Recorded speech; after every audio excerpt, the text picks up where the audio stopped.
Hello everyone, welcome back to German Girl somewhere in England, hashtag German Girl in London, wherever.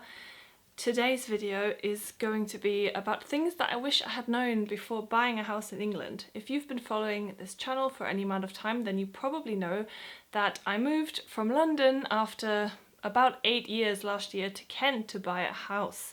And I've made a few videos about it, but not as many as I wanted to.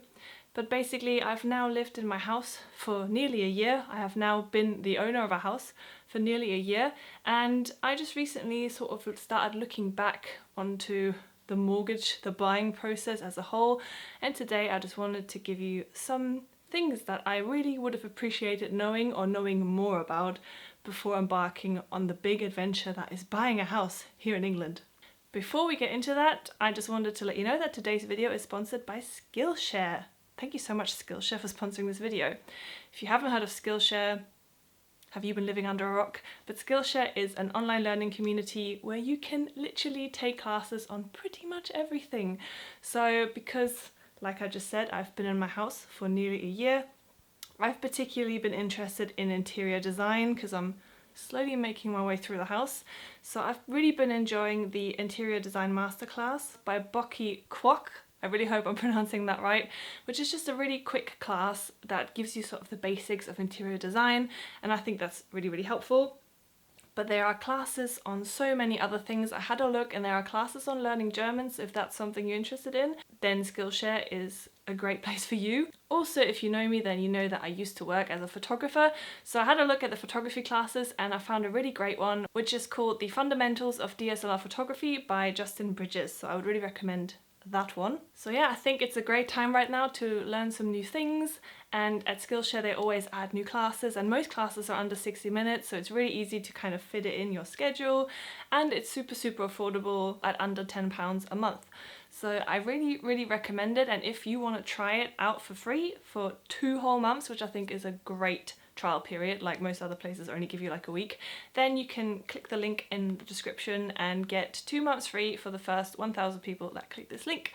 So yeah, thank you so much Skillshare again for sponsoring this video, and now let's get on with the things that I wish I had known before buying a house in England. So first off, I have to say I'm someone who does a lot of research before I do anything. So I actually did months and months of reading into how to buy a house in England, how to get a mortgage. So I was pretty clued up, yet there were still a few things that now I feel like I wish I had known more about. The first one that I really wish I had known more about is that credit scores don't really matter that much, at least for me. No one really asked me about my credit score.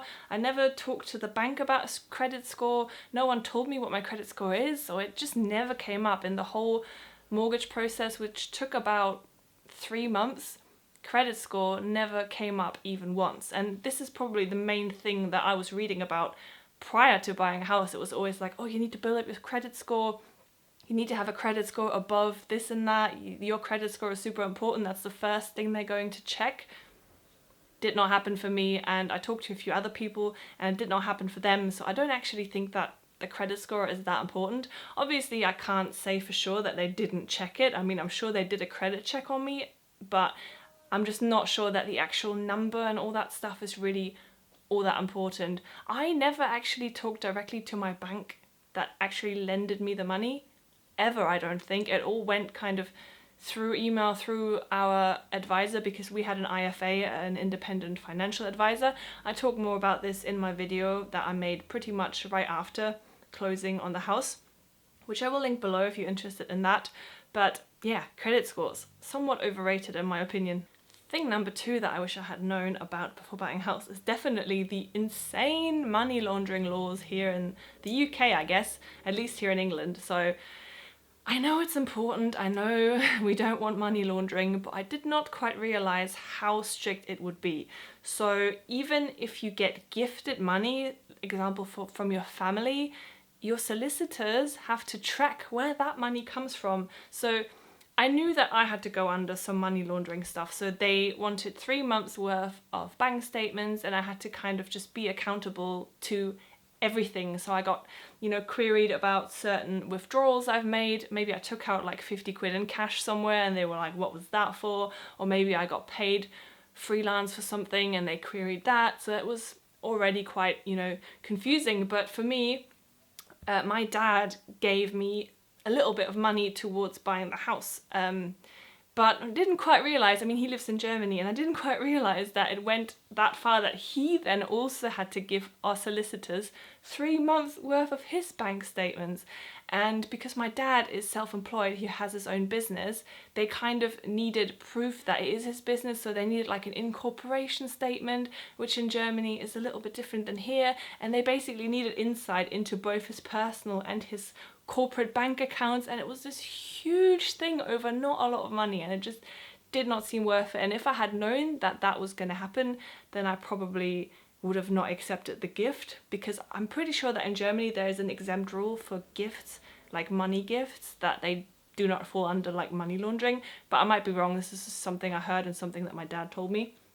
But yeah, basically just be aware that any money that you put towards buying a house, they are going to want to know where exactly it's coming from. So even your normal savings, you have to declare that you saved it up from your salary.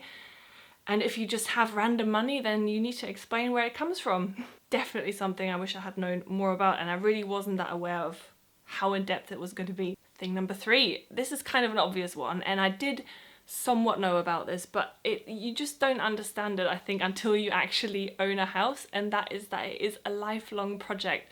So there are so many things that I wanted to do with this house when I bought it.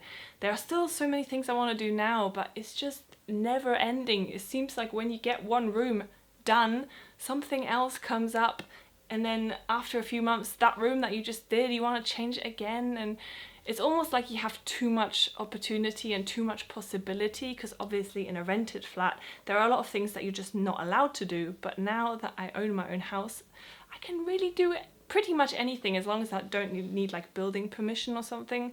But I can do a lot, and it's a bit of a curse and a blessing in one. And also, obviously, you know, things break and you can't ask your landlord to fix them for you. You have to fix them yourself, and that can really add up. So our boiler broke, I think 1 or 2 months ago. It was the flow turbine or something broke, so then you have to call someone to fix that. Also, this house has 2 fireplaces, so every autumn we have to pay a chimney sweep to sweep both of our fireplaces, and it's just stuff adding up. We just got a new washing machine because the old one broke. So you have to be a bit more smart with your savings, and you have to just kind of expect things to break. So another thing, soon we'll probably be having to replace the roof, and I want to get some more floors sorted, get the carpet lifted up. It's just literally never ending. Need a new fence. I could go on. So this is just something you kind of need to be aware of before you buy, and I like I said, I was somewhat aware, but I wish I had known even more about what it would be like. It wouldn't have changed my mind. I still would have wanted to buy, but it's definitely something that I think would put a lot of people off if they knew kind of the extent of what it means to own a house. Kind of tying in with that, I just mentioned it, is that stuff breaks. So especially if you buy a house that's older, like my house, then you just have to expect stuff to break, and stuff can be ranging from like a window. I don't know if you can see them, but both of these Velux windows are broken. I haven't fixed them yet. Luckily they don't leak, but one day I'm gonna have to replace them, and they're very expensive. And similarly, there are just other things that break. So floorboards break, just the washing machine broke, we had a leak, pipes can break, electric stuff can break. It's just, you know, you can't really foresee it if you buy an older house. Like, you can get a survey done, but they can't tell you everything, and they can't predict when exactly things will break. They could say, oh yeah, the roof might need replacing in the next sort of 5 to 10 years, but then once you moved in, maybe it'll break, like some of it will break in the first week of you getting there. You just never know. Obviously, I got home insurance and stuff, but a lot of things are just not covered. So yeah, that's definitely something that you need to keep in mind before buying. And kind of last, not really last, but the last kind of negative thing that I wanted to talk about is legal fees. Again, I knew that there were going to be legal fees, but no matter how many times you read that other people say, yeah, they really add up, you feel like you got it under control and you know exactly how much you're going to spend, it just seems to magically add up. So getting the financial advisor, getting the solicitor, and then there are all these other fees like searches, and I don't even remember all of them, but at the end you're looking at like a couple or more grand that you might have wanted to put in your deposit. So I urge anyone who wants to buy to have a separate savings for legal fees on top of saving for a deposit, because it adds up so quickly. And even if you think, I'm definitely not going to pay more than X amount for a solicitor, once you meet a solicitor that you get on with really well and that has really good recommendations and they are just more expensive, you're just going to spend the money. So definitely save more than you think you need. Doesn't mean that you have to spend it all, but it's really such a good feeling to just have it ready, because I mean, it just about worked out for what I had saved, but still it was like right on the edge and it did make me nervous quite a bit. So something to be aware of. And just an ending word that I did want to say, because I know this video is a little bit negative probably, but I absolutely love being a homeowner, and the feeling of freedom and just, owning something is just great. So I absolutely love it. I wouldn't change anything I've done for the world, and it is a stressful process. I do feel like I aged about 5 years in the 3 months of buying this house. There were a lot of like twists and turns and moments where I was just like, I don't want out, just forget it, but everything was worth it. But it is a very stressful time, especially if you have other stuff going on. So, just be aware that if you are going down that route, it is quite nerve-wracking, but I mean, hopefully it'll be worth it for you as well, and you'll absolutely love your new place. So yeah, that's pretty much everything I wanted to say. I really hope you enjoyed this video. If you did, give it a like, subscribe if you haven't and you would like to be. And yeah, any questions you have about buying a house that I just completely ignored or have not touched on, feel free to leave them below. I'll try my best, but I'm not an expert. I only bought one house and I'm not really looking to buy another one anytime soon. But yeah, I'll do my best. So yeah, thank you so much for watching. See you in my next video. Bye!